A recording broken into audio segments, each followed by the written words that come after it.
Hi everyone, Courtney here. Are you ready to fight the Sunday scaries? Let's make some food for the week. We are going to make some turkey meatballs with high protein, high fiber noodles for spaghetti and meatballs combo.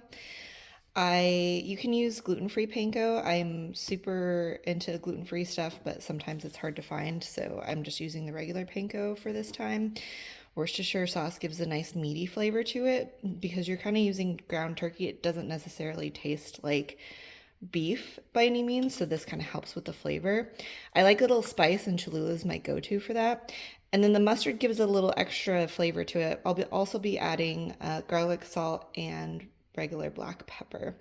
So you can get leaner turkey than this, but I feel like this is lean enough. If you go leaner, the flavor just isn't there. So this is also a little bit of a hack that I've learned from this. I love garlic salt, but it doesn't have any iodine in it. And a lot of people are actually iodine deficient. So I blended in half of this into here so that it was a half and half mix. That way you can get a bit more of the iodine and you're not getting too much of the extra salt sodium aspect that you might be trying to avoid with regular salt. Rao's marinara sauce is the best. It's really low in sugar. It does have a little bit of fiber, but it's 4 grams of sugar, which is much lower than other pasta sauces, and it still tastes really excellent. It's also pretty low in fat as well. Sometimes they'll add extra fat. I'm gonna be using spaghetti noodles, but it's about the same amount of protein and fiber in this. I'm trying to intake more fiber because I found that I'm not intaking enough of it. And also the amount of protein that I'm intaking is not enough either. So you can see here that the dietary fiber for one serving, and a serving size is 2 ounces, so 56 grams, 2 ounces. 5 grams of fiber is actually really good for a noodle. Then we also look at the protein piece of it, 10 grams of protein for a serving. Barilla's also been really great for gluten-free pasta. I did want to do extra protein. I'm not allergic to gluten. It's just something that I try and do for my thyroid health. So I'm also going to use 2 eggs to add a bit more protein. It's a myth that this is actually hurtful to your cholesterol. Good cholesterol is a necessity to your body, so it's okay to have eggs. It actually helps your cholesterol levels when you do enough good cholesterol. So I just eyeball everything for texture. The eggs are also for texture as well. We're gonna do about this much mustard. Gonna do that much Worcestershire. Gonna do that much hot sauce. Blended iodized salt and garlic salt. I'm gonna do quite a bit in here because the garlic salt actually isn't that salty. Just crushed black pepper for the rest of it. I'm not gonna do a ton because I've already added a ton of spice with the Cholula and the panko as I blend, because I'm gonna see how the right texture is for it. So I'm gonna start here, and then once I start making the balls or blending it together, seeing what the texture's like. And while I'm doing all of this mixing and everything, I'm also gonna just start the water for the noodles. So I like to use bone broth. Even though we're emptying it out, it gives an extra flavor to it, and there is protein in this as well that will kind of blend into the actual noodles themselves. So a serving of this is 9 grams. Obviously it won't hold everything, but I like to use like half this and half water. This is half water, half bone broth. If you've ever watched any cooking shows, they say to salt your water like the ocean. So I'm going to be doing that right now. And I'm using the iodized salt again to get a little bit more iodine into the noodles. This seems like a lot, but it helps the noodle texture immensely. You feel like you're oversalting, but you're really not. So I've done the whole 2 pounds because about 2 pounds is about 4 meals per person. So I'm making this for 2 people, and I never wear nails, and I'm gonna hate how this feels later. It's looking a little soft.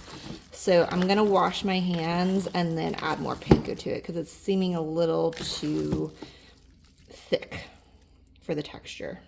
So again, I'm just gonna eyeball the panko, just do about that much.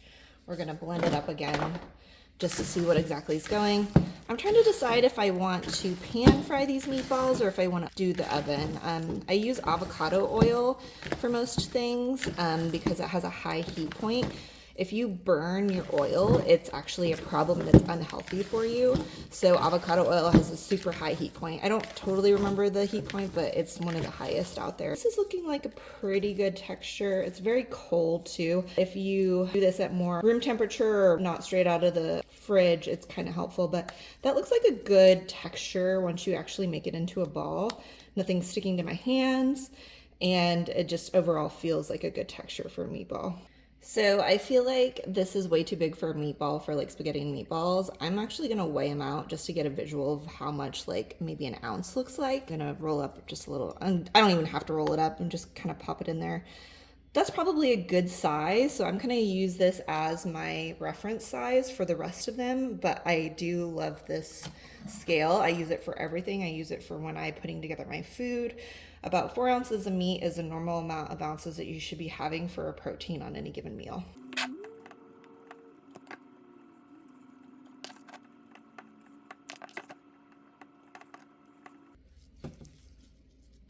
Okay, so this took about 10 minutes to kind of get it all set up and ready to go. I did it about the same size for everything. I didn't make it perfect by any means. I'm gonna wash my hands and try and get all this gunk out of my nails because this is gonna drive me nuts. Okay, so I have my water working on boil. I just have it on like mid-heat because I'm taking my time with it. This is gonna be on the double burner, so it gets hotter a lot faster, so I have it at a 5. There is such thing as good fat as well as good cholesterol, so I'm actually gonna I decided to pan fry it. So we're gonna use this butter along with the avocado oil. And it's essentially, you know, grass-fed butter. It's coming from a clean cow. It's similar to the Kerrygold. I like Kerrygold too, but it's quite more expensive. And this is a Kirkland brand. It's just as good and it tastes nice. And it's from New Zealand, which is an awesome place.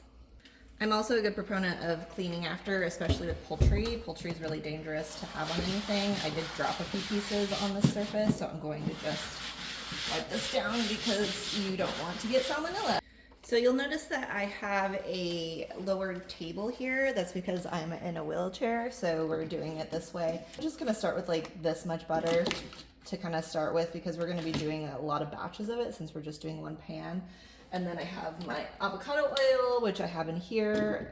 Just a little note for oil. It should be in a dark bottle or something like this that's totally opaque. If you have it in a clear bottle, it can actually go rancid very, very quickly. The butter in here, and I just add a little bit of oil because of the heat point. Again, having the mixture actually kind of helps a bit. I'm sure I'm doing this totally wrong for the actual like real way you should do it. And then I'm gonna let this get really hot. The way that I kind of tell how hot it is, I kind of just go like this. And once it feels like a certain heat point, I will drop the meatballs onto the pan, and you should hear this like loud roaring, sizzling sound in order to get that good browning. The butter also helps with the browning as well. While this is heating, I'll talk about, you might have noticed this over in the corner, we save all of the food trash so that it's not going into landfills. And we'll just toss it over into, I live in the country, so we'll just toss it over into the orchard. And it's just all anything food, it's going to disintegrate into the ground. But I'll get it out of here so it's not gnarly looking. I think that we're at a good heat point here. You can even see the butter browning a bit. I'm actually gonna turn it down just a skosh because it might splatter on me. And looks like the water is starting to boil too, so it's all kind of happening at the same time, which is fine. So we're gonna try this and see what it sounds like. It's not quite loud enough for my liking, so I'm gonna give it a little bit of time. But in the meantime, I'm going to put the noodles into the water. I've used my handy scale. So I did 56 grams times 4, because that's the amount of meals that I want to have for this. So that's about 4 servings of noodles. It always looks so much smaller when it's not cooked, but once it actually gets cooked, it's gonna be like, oh my gosh, that's a lot of food. Gonna pop it in here. Obviously, we don't want to have any Italian grandmothers roll over in their graves, so it's going to just go in like this. We're not breaking anything. And one thing that I do like to do, it's already starting to soften, is I'll actually just kind of go like this to squash it down and then kind of let it go down as it will, and then kind of move around with it with tongs later on. I think this is hot enough. I did turn it down a little bit, but it does not sound quite as loud as I want it to, so I'm going to turn it up and to add all of these meatballs, not to crowd them too much. And while we're doing this, Might need to turn on the fan. So while the one side is cooking, I'm going to just push down the rest of the noodles. It is starting to boil quite a bit, so I'm actually going to turn this down a little. It'll stay boiling because it's already pretty hot. And then we'll let that sit for a little bit. Another little pointer I'm actually going to do right now because I forgot about it is putting a dash of oil into the water. That'll help prevent the bubbling over. Okay, these are sizzling up a storm. I'm gonna use these tongs. I'll have to wash them every time that I use them just to make sure I'm not cross-contaminating anything. It does have a nice little brown on it, as you can see here. So I'm just kind of rolling each of them over to get that nice brown on it. Continue to do this with the rest of the meatball. I am also going to have these marinate in some marinara sauce later because it's kind of how you classically do the meatballs. I'm not going to totally cook them all the way through because they're going to finish cooking inside of the marinara sauce. So as you can see, it's bubbling up, but it's not boiling over because I did put that oil in it afterwards. I'm just going to check it periodically, and I've also turned it down, and you can obviously still see it's this doesn't totally look as soft and al dente. I will taste it in a little bit, but I don't think that it's quite there yet. I actually have some onions that I forgot about, and I have mushrooms, so I'm gonna do those first.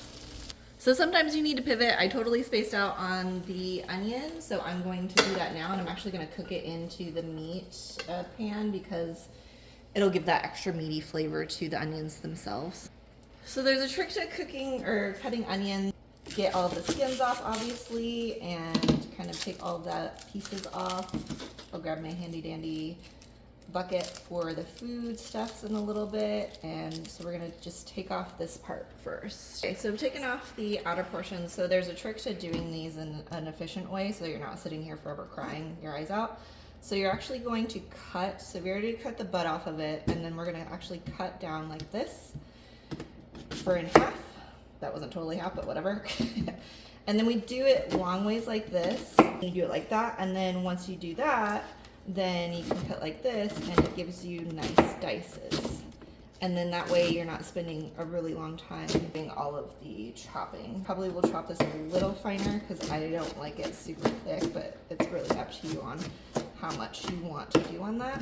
And I'm gonna do the whole onion just because it's kind of nice. Even if I don't use it for the whole entire thing, it's kind of nice to have cooked onions for stuff later. Okay, so that took less than 2 minutes to do everything.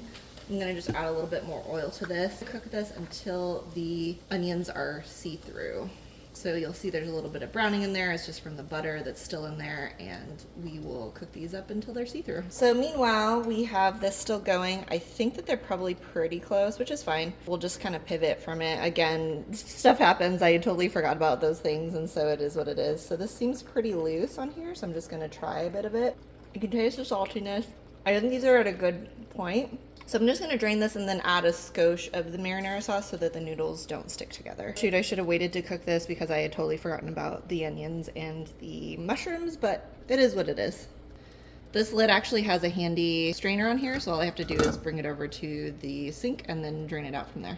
So I left a skosh of the pasta water in there because it's actually kind of nice to have that in there. I'm gonna turn this off because I don't think it needs to heat up anymore, but I'm just gonna add a little bit of the marinara into the pasta just so that it doesn't clump together, and it'll keep it kind of moist, and then along with the extra pasta water that I left in it. I'll take it off of the hot stove here in a second. I don't think I need to add any salt just from tasting it from the salty water. So this is probably a good enough amount of marinara for it to not stick together. And then we can just take this off to the side, cover it up. Problem solved. I'm gonna add about this much butter to this because there wasn't very much oil in the pan after I had cooked the meat. So I really like portobello mushrooms, so I'm gonna chop these up and have it in the marinara sauce just to kind of add a little bit more texture and a little bit more healthy aspect to it. This has lots of good vitamins, minerals, and fiber in it. I will wash these before. It doesn't say pre-wash on them, so you really want to make sure you wash your vegetables ahead of time because a lot of vegetables, that's kind of where you can get sick from if you don't wash it. I also usually keep the stems on the mushroom, like this is a good one, but a lot of them had like this moldy look on it, so I'm just going to take the stems off of most of them. So one of my biggest pet peeves is actually cutting vegetables, and I got this Joseph & Joseph cutter that's really awesome, really handy dandy thing to have. It literally will do the cutting for you, and then you don't have to sit there cutting a bajillion knife cuts. It takes a little bit of work, but then it goes into here as long as I don't drop it on the ground. It doesn't stick super well. There's no like locking mechanism or anything on like that, but it does kind of go into here. So that's about half of it. It took less than a minute to do. I'll do the rest when the pan is ready. And then we can see here that these are starting to get translucent. Obvious, so you can kind of see the ones that are less translucent and then the ones that are more translucent. So we'll let it cook a little while longer. They're not quite there.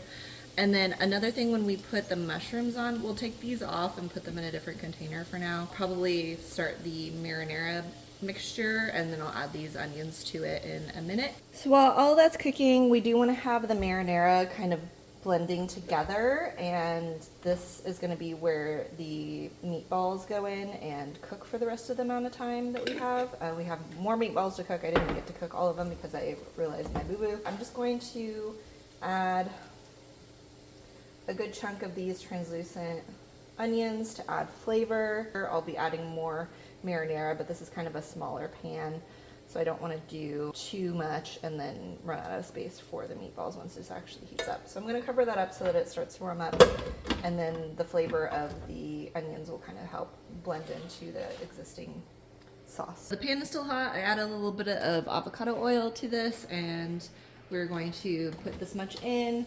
And like Julia Child says, don't crowd the mushrooms. So we're gonna just do this chunk for right now, and then I'll cut the rest and then cook the rest. These will cook down quite a bit, but you don't wanna crowd the mushrooms because they exude a lot of moisture out of them, and then you're going to get weird texture on your soggy mushrooms. So you try and avoid that by not crowding them too much.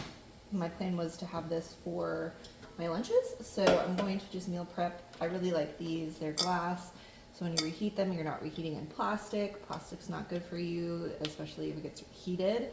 I know I'm putting a lot of like, these aren't good for you, that's not good for you. Research that I've taken over time, so please trust me. So we're just going to measure out. Noodles are a little tricky for measuring because the weight dry and the weight cooked is different. I'm going to do about 150 grams of cooked noodles. It's super helpful to have this just so that you truly know how much you're getting in here. And these seem a little bit sticky to each other, so I'm probably gonna add a little bit of sauce just to these, just so I don't have any issues with that later. There'll be more sauce added to it, but we'll just kind of do a little bit. And then I'll probably add a little bit of Parmesan later. Also, the meatballs will end up in here as well with the onions and the mushrooms. So you can tell that the mushrooms are ready because all the moisture has left it. So I'm going to stir these for a bit, and then I'm going to put them into the marinara sauce probably pretty quickly because they're pretty cooked down at this point, and then we'll do the second batch. Another little tip that I like to give is adding as many servings of vegetables as you can in kind of a sneaky way. Sometimes it's such a pain to just sit there and eat a ton of vegetables, so I'm actually going to cut up a bunch of this baby spinach.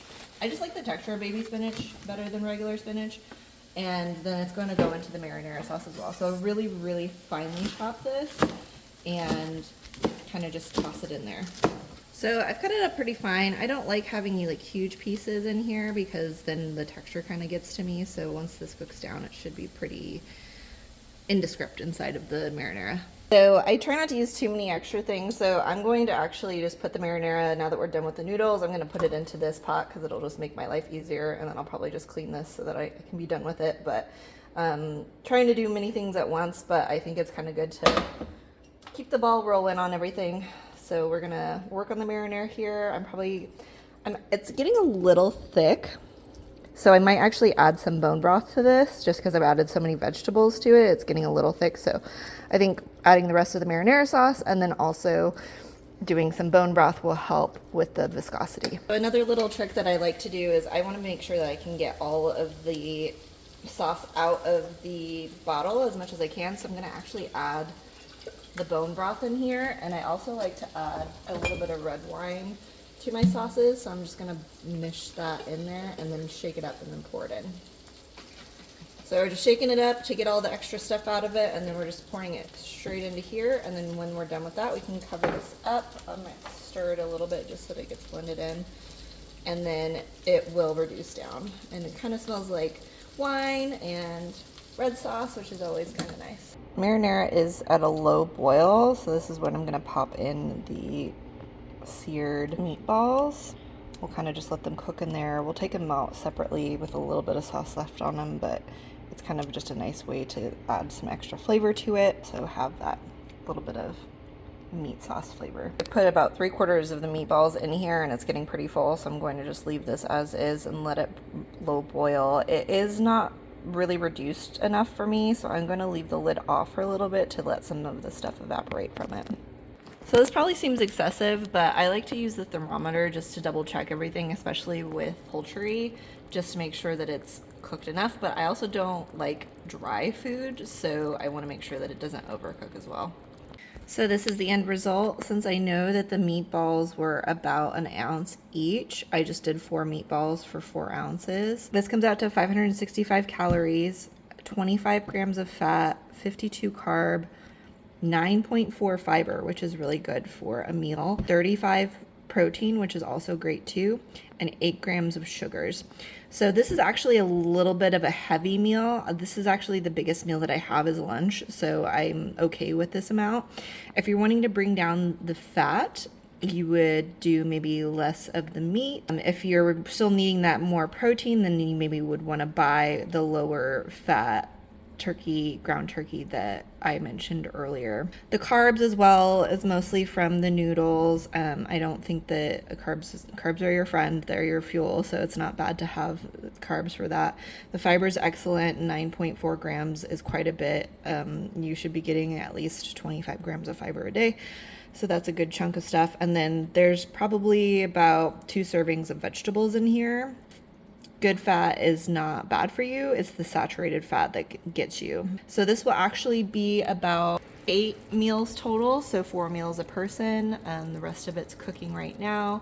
My partner doesn't do the carbs, so I didn't make that many noodles. I just made enough for myself, so he'll have this with other vegetables. I will probably make zoodles later, and this took about, I was videoing, so it took a lot longer than normal, but this probably would take a normal amount of time of about an hour to do everything from beginning to end. If you have any more questions or comments, please comment below, and don't forget to like and subscribe.